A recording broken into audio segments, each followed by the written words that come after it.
और ब्रेक के बाद राउंड अप में एक बार फिर से आपका बहुत वेलकम करते हैं।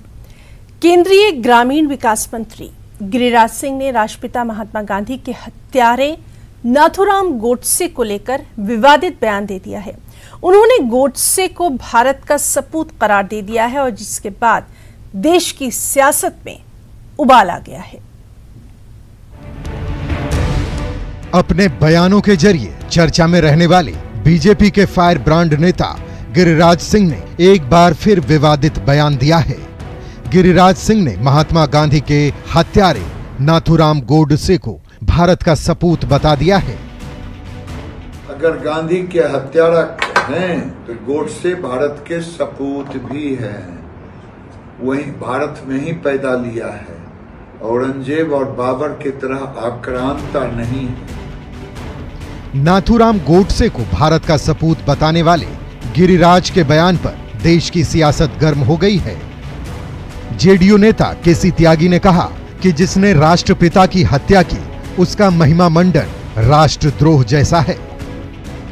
जिस नेता के, जिस महानायक के नेतृत्व में आजादी का संग्राम लड़ा गया, उसके हत्यारे को महिमा मंडित करना राष्ट्रद्रोह जैसा अपमान है। आरजेडी सांसद मनोज झा तो केसी त्यागी से भी 2 कदम आगे निकल गए। मनोज झा ने गिरिराज पर नफरत की फसल उगाने का आरोप लगा दिया। से अगर अपनी राजनीति के ग्राफ में आप बढ़ोतरी सोच रहे हैं, यकीन रखिए यहां से आपकी राजनीति के खात्मे की शुरुआत होगी। वहीं राज्यसभा सांसद कपिल सिब्बल का कहना है कि इस पर प्रधानमंत्री को जवाब देना चाहिए। औरंगजेब या मुगलों की तुलना करने का मतलब क्या है? जो भी कातिल है, चाहे वो किसी भी धर्म का हो, वो कभी सपूत हो ही नहीं सकता।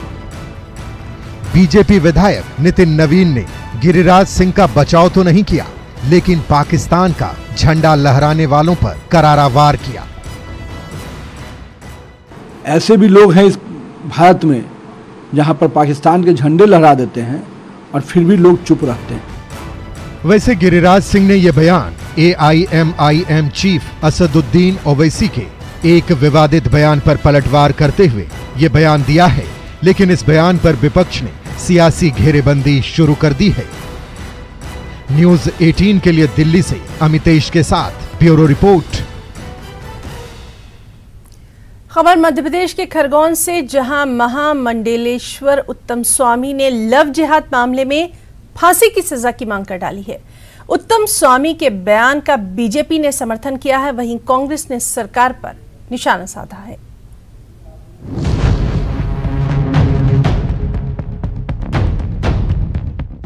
महामंडलेश्वर उत्तम स्वामी ने लव जिहाद के मामलों पर नाराजगी जताई और सरकार से आरोपी को फांसी की सजा देने की मांग की। उत्तम स्वामी ने कहा कि हर जिले में केरला स्टोरी जैसी घटनाएं मिल रही हैं। उत्तम स्वामी के बयान पर बीजेपी ने समर्थन दिया है। बीजेपी प्रवक्ता ने कहा कि हमारी आपकी पीड़ा है जो उनके मुख से निकल रही है। हिंदू को पीड़ा होती है जब उनकी बेटियों का धर्मांतरण होता है। एक हिंदू को पीड़ा होती है कि जहां पर वो सहिष्णु है, जहां पर वो सबके धर्म का सम्मान कर रहा है, वहां पर उसकी बेटियों को लव जिहाद का शिकार बनाया जाता है। मुझे लगता है कि स्वाभाविक सी भावना है, आपके हमारे दिल की पीड़ा है जो उनके मुख से निकली है। वहीं कांग्रेस ने लव जिहाद के मामलों को लेकर सरकार को घेरा, साथ ही भरोसा दिया कि कांग्रेस की सरकार में ऐसे मामले सामने नहीं आएंगे। उत्तम स्वामी जी महाराज ने कहा है कि मध्य प्रदेश के हर जिले और हर गांव में केरला स्टोरी जैसी स्थितियां बनी हुई हैं। मैं समझता हूं कि मध्य प्रदेश में 18 साल की भारतीय जनता पार्टी की शिवराज सिंह चौहान सरकार पर के प्रशासन और शासन पर ये करारा हमला है और उन्होंने जिस बात की पुष्टि की है, तो मैं बस इतना कहना चाहता हूं कि बस 4 और 5 महीने शेष हैं। मध्य प्रदेश में एक ऐसी सरकार कमलनाथ जी के नेतृत्व में कांग्रेस की हाथ के पंजे की बनेगी, जिसमें धर्म भी सुरक्षित रहेगा, धर्म की बेटियां भी सुरक्षित रहेंगी। लव जिहाद के मामले वाकई गंभीर है। हाल के दिनों में जबलपुर और भोपाल में हुई जांच एजेंसियों की कार्रवाई से भी ये पता चलता है कि एक साजिश के तहत धर्मांतरण करने की कोशिश की जा रही है। ऐसे में कड़े प्रावधानों के साथ सतर्क भी रहना जरूरी है।